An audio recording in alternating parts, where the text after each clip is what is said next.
A new theory from the University of Bristol suggests that one of history's most famous medieval artifacts may have served a surprising purpose. The Bayeux Tapestry, the iconic 68-meter embroidered cloth depicting the Norman Conquest of England, could have been originally designed as visual entertainment for monks during their meals at St. Augustine's Abbey in Canterbury. Professor Benjamin Pole from Bristol's Department of History has published research in the journal Historical Research, proposing that the tapestry's original home was not a grand cathedral or secular hall, but rather the refectory of St. Augustine's Abbey. This revelation challenges decades of scholarly debate about where the nearly 1,000-year-old masterpiece was first displayed, and helps explain several puzzling contradictions surrounding its design, audience, and the mysterious absence of records about its whereabouts before 1476. The theory emerged during a seminar session when Professor Pole and his students critically reviewed existing theories about the tapestry's origins.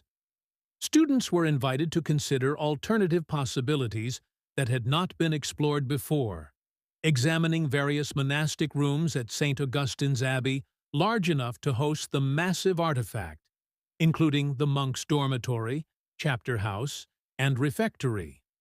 According to phys.org, the refectory setting could resolve many apparent contradictions identified in existing scholarship.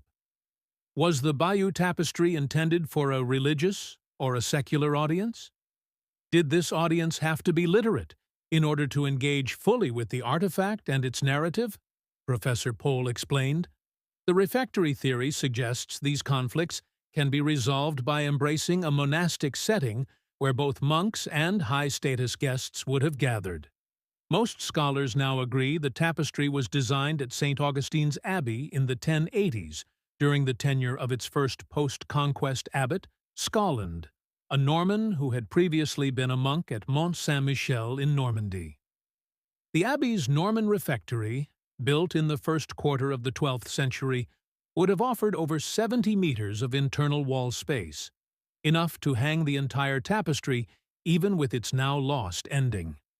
At approximately 224 feet in length and weighing about 350 kilograms, the tapestry depicts the events surrounding the Battle of Hastings in 1066, when William II of Normandy invaded England and toppled Harold II from the throne.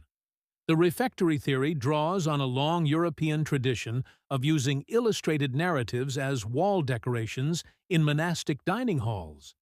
Written at Canterbury in the 1070s, the monastic constitutions of Lanfranc named a dozen different days within the liturgical calendar when the refectory should be adorned with draperies, seat covers, and tablecloths. These textile hangings often depicted historical and hagiographical scenes that corresponded to readings performed during mealtimes. Unlike secular dining halls, monastic refectories were spaces of complete silence, where nobody's voice was heard except the reader's. The rule of Saint Benedict stipulated that brothers should communicate using sign language rather than speech during meals. This contemplative silence is vividly represented on the tapestry itself, which juxtaposes two dining scenes, one showing Norman warriors in lively conversation before the Battle of Hastings, and another depicting a blessing bishop, identified as Odo of Bayeux, whose companions eat fish in solemn silence, their lips sealed. The tapestry's 58 Latin inscriptions, totaling 2,226 characters, would have been perfectly suited for this environment. The simple, inelegant grammar and orthographic variants, betraying an oral substratum of Norman French, suggest it was composed in a language that average monks with elementary Latin tuition could read with confidence. Hung at roughly head height, the tapestry's intricate details and textual inscriptions would have been perfectly discernible from the seated position monks assumed during mealtimes. One of the greatest mysteries surrounding the Bayeux Tapestry is the complete lack of records about its location before 1476, when it first appears in an inventory at Bayeux Cathedral. Professor Benjamin Pole's theory offers a convincing explanation. The tapestry may have been created in the 1080s, but stored for decades because the new refectory at St. Augustine's Abbey, possibly designed to display it, was not completed until the 1120s. As a portable object, the tapestry could later have been brought out only on special occasions, such as royal visits or commemorations of important patrons like Odo of Bayeux. Although its early whereabouts can never be proven with certainty, the monastic refectory of St. Augustine's Abbey now stands as a strong and credible candidate for the tapestry's original home, perfectly suited to medieval traditions of communal meals, reflection, and storytelling.